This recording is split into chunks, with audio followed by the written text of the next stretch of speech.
Okay, so we've talked about what are polynomials. We've talked about some of those key characteristics. And one of those big key characteristics are the roots or the zeros. So let's spend a little more time talking about that. So first of all,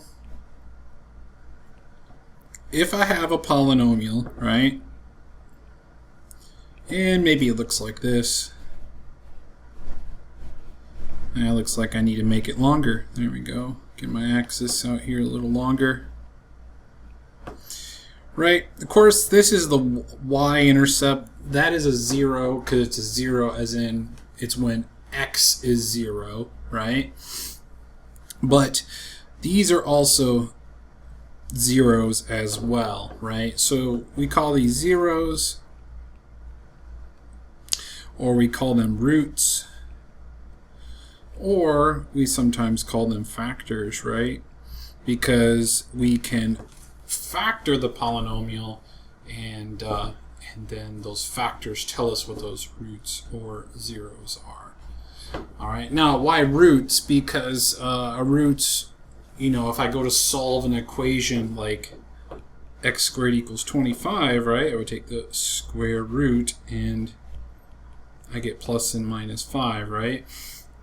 And so roots, square roots. If I had an x cubed equals 27, right, I can take the cubed root.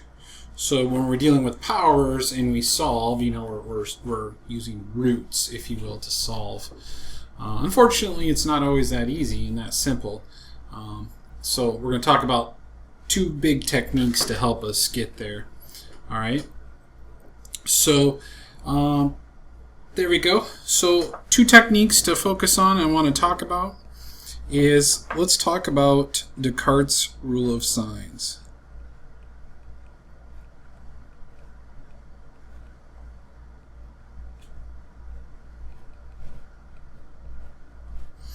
Okay. So Descartes' rule of signs is a really nice I don't want to call it a trick, but it almost feels like a trick. But it's a nice tool in our toolbox to help us figure out what kind of roots I have. All right, and this only works for real roots. Well, it kind of only works for real roots. But it can tell you how many positives and negative real roots you potentially have. All right, and then therefore by process of elimination, it also can tell you how many complex roots we have. So speaking of complex roots,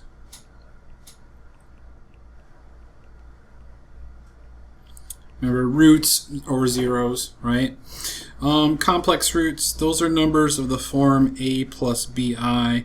So for example, 3 plus 2i, that's a complex number, right? And those come out of what? Those come out of when you do the quadratic formula and you get a negative inside the square root, and then you could turn that into a complex number, right? So we can get complex roots. If you get a complex root, that's not going to show up on the graph, right? The other thing about complex roots, remember, they always come in pairs. Let's even be more specific. Always come in conjugate pairs.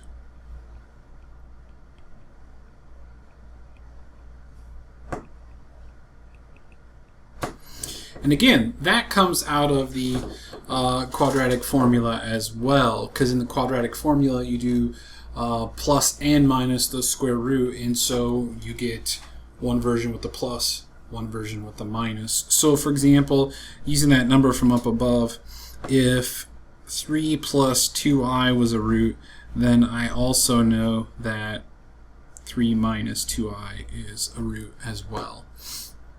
And they are conjugates of each other. So conjugates are when you change the sign of the middle. Okay, not the front and the middle, just the middle, right? So if this was a -3, this would also be a -3, right? You only change the middle sign. So that's what conjugate pairs are. So complex roots always come in pairs because they're coming out of that square root in the quadratic formula, all right? All right, so that's going to be helpful. But anyhow, let's talk about Descartes' rule of signs. So we count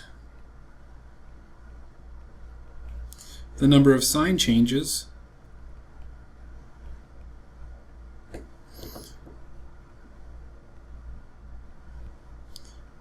for f of x, and that number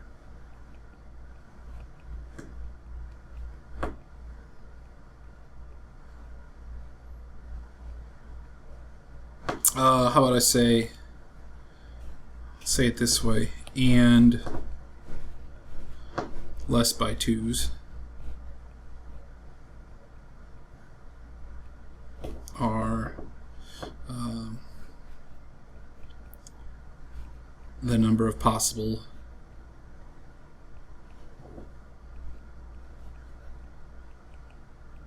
positive roots.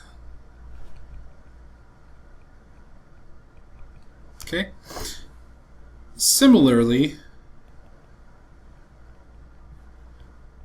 for f of negative x and negative roots.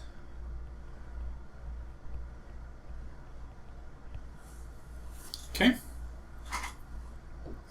All right. So that's awfully wordy. Let's take a peek. What's going on there? So I think it's just easiest to see it in action. So let's go back to this polynomial I've been using in some of the previous videos. So f of x is x to the 4th minus 4x squared minus 45. So now if I look at this, this is a positive. So positive to a negative, that's a sign change. Now, negative to negative, that's not a sign change, so I'm not going to count that. Alright, and so I have one sign change. So what's that tell me? So this is kind of how I notate it. It tells me there is 1 or less by 2's. So if I did 1 minus 2, I would get negative 1. That doesn't make sense. You can't have negative 1 roots. Right? You can have a root of negative 1, but you can't have negative 1 many of them. So that tells me I'm done. So there is a possible of one real root. One positive real root.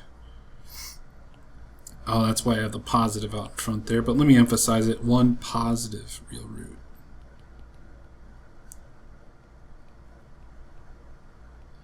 Okay. So Descartes' rule of signs tells me I definitely have one positive real root. Now, this positive real root might be really ugly looking though. Right? So it could be something nasty like 3/2 minus 2/7 square root of 3, right? So it could be a really ugly one. But the point is, there is one. Alright? And we're hopeful it's not all nasty. Alright, so now, let's redo it, and we'll do f of negative x. So be careful, everywhere you have x, there's a negative x, but you're subbing it in, so it goes inside of parentheses.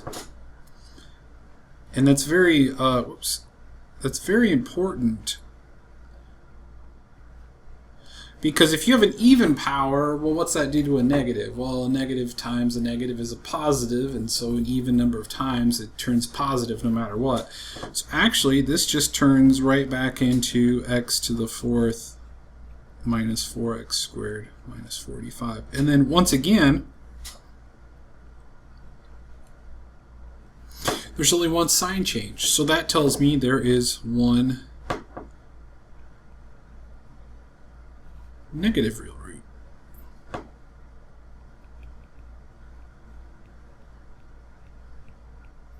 Now, I am not surprised by... actually, no, I am a little surprised by that. So I got one of each.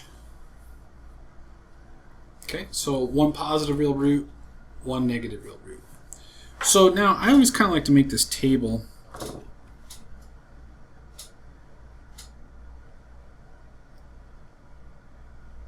This one's going to be simple. So I have one possible real root. I have only one possible negative real root.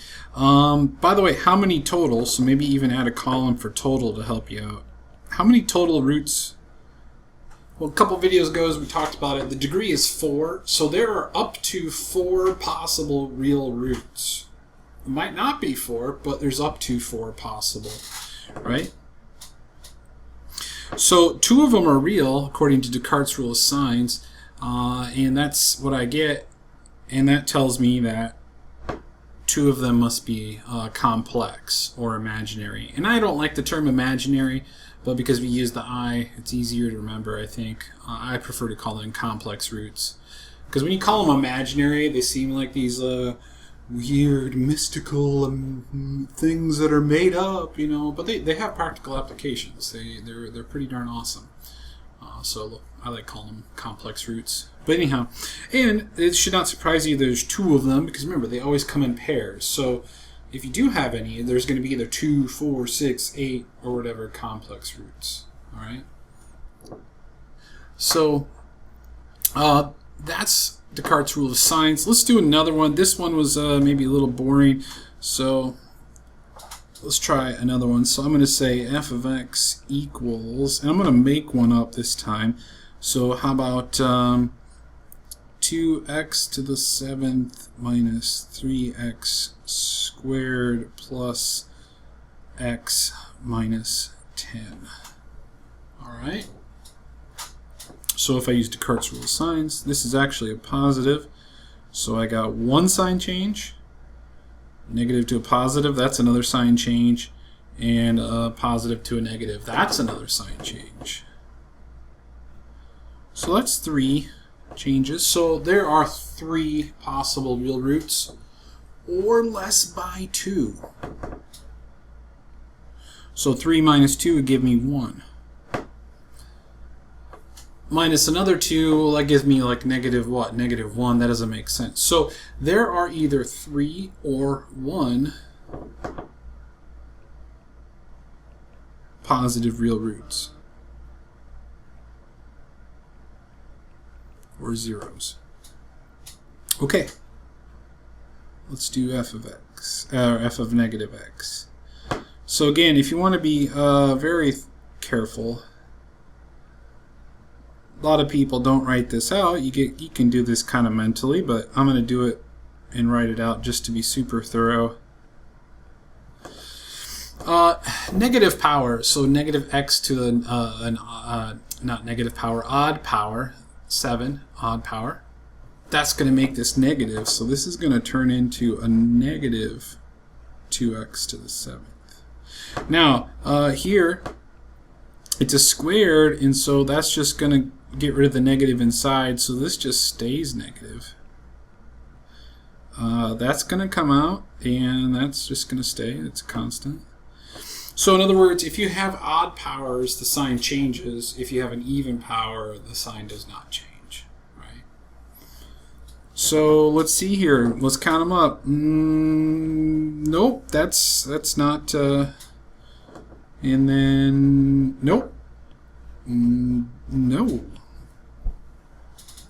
All right. So they're what? There's 0. I see 0 sign changes. So 0 negative real roots. Okay. So again, if I make a little chart,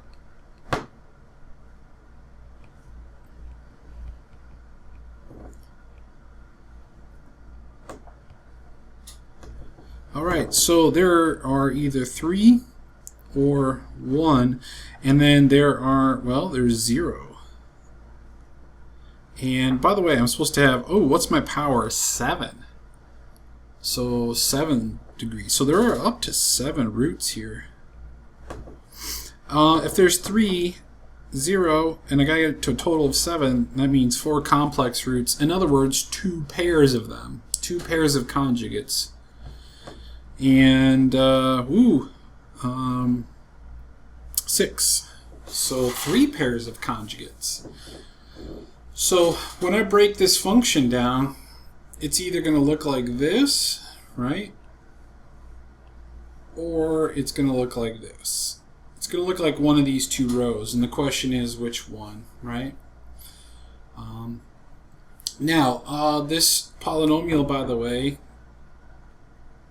odd degree guarantees opposite end behavior, and so you know this thing is definitely going to cross the axis, and so there definitely is a real root somewhere.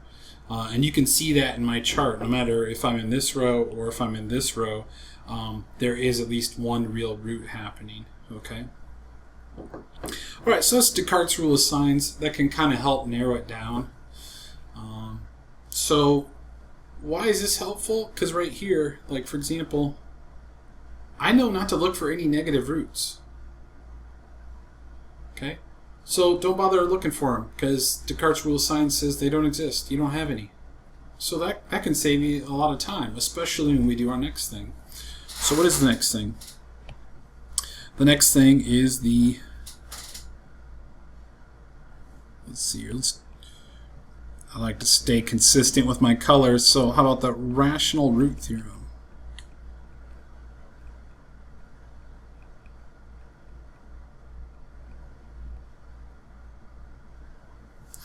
Okay.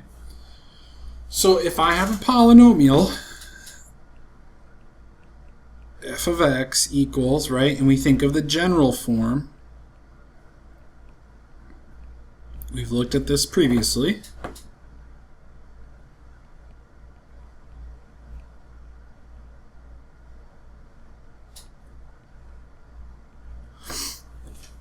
If p are factors of a sub n and q are factors, there we go,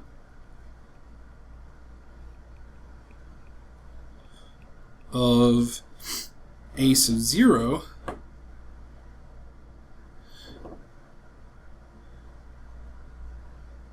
then any rational roots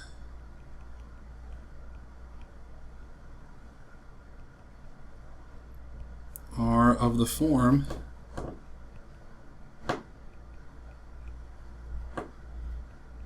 p over q.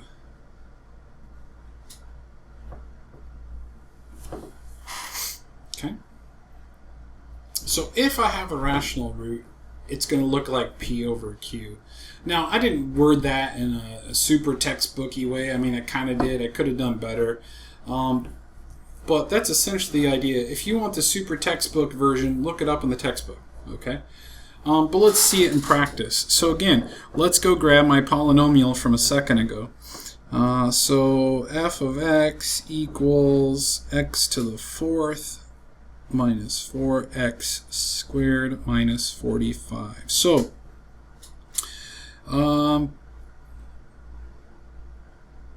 I think I said that backwards. Your p's are factors, I'm sorry. Your p's are factors of a sub 0. And these are factors of a sub n. Alright, there we go. Sorry about that. So here we go. So a sub n here is 1, right? That's that leading coefficient here. And we don't write the 1 in front. It's a positive 1, but it's there, right? And then, let's see here, what else? A sub 0 is negative 45. So, what are all the roots of a sub 1? In other words, my q's. So, plus and minus 1. And you might be like, plus and minus? Yeah, because if I take negative 1 times negative 1, that gives me 1. And if I take 1 times 1, that gives me 1. So, those are technically both factors of 1. Alright? Similar fashion, what are the factors of negative 45? Plus and minus, and then I use these brackets like this, but 1 in what? 1 in 45, right? It's not even, so not 2, but 3. 3 and what? 15. And then looks like, let's see here, it'd be 5 and 9. And I think that's it. I don't think there's anything else in between. Because I could take a negative 3 times a positive 15 and get negative 45, or I could take a positive 3 times a negative 15 and get a positive or a negative 45, right? So you got to do all the pluses and all the minuses, right? So now put it together. What do your P's and Q's look like then? So my P's and Q's look like what? Plus and minus. Well, this one's easy, because if Q is 1, it's all your P's over 1. All your P's over 1, but plus and minuses, and it all works out if you put it together. So actually you get that same list back. 1, 3, 5, 9, 15, 45. That says 45 over there. Okay. So let's put that together. So again, f of x is what? X to the 4th minus 4x squared minus 45. And so if you remember Descartes,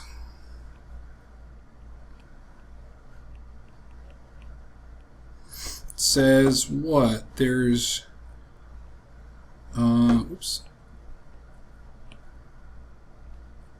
I believe there was one positive and one negative out of Descartes' rule of signs. And if we have a little table here, really tiny table, 1, 1, 2, 4, right? And the rational root theorem tells me my P's over Q's look like plus and minus 1, 3, 5, 9, 15, 45. Okay? So those are the roots I'm going to be looking for and maybe trying and thinking about. Now, again, that's if they're rational. Now, again, these two things are not a perfect match, because these are real roots, again, which includes things that are also ugly, like square root of 3 and whatnot, or in other words, irrationals, right? This is only my list of rationals. So I have one positive real root. If it was rational, it's got to be one of these. But it might not be rational, okay? And so putting these two things together can help each other out, but again, it's not exhaustive, right? We could have something kind of nasty going on. I don't think we do. But there you have it. So that's how you can narrow down your list of zeros and have some good candidates of things to check. So how do we take this now and then test it out? So let's look at that in the next video. So the next video we're going to talk about how do we do long division with polynomials and how do we do synthetic division. Both are good ways to then test these candidates out for roots and try to factor and pull apart a polynomial.